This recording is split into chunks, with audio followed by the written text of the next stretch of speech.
Ipinakalat ang impormasyon ng Bureau of Internal Revenue sa iba't ibang panig ng bansa ang papalapit na deadline ng pagbabayad ng Income Tax Returns o ITR. Ito ay itinakda sa Lunes, 15 ng Abril. Target ng ahensya na ipaalam sa mga taxpayers na huwag nang hintayin pa ang deadline. Ito ay para hindi na makipagsiksikan pa sa mahabang pila ng mga naghahabol ng huling oras. Nauna nang inanunsyo ng BIR ni BIR Commissioner Tim Henares na kahit Sabado ay bukas ang BIR para sa mga taxpayers.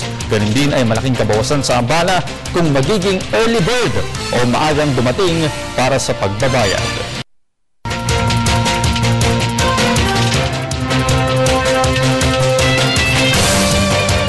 Ang hassle sa deadline.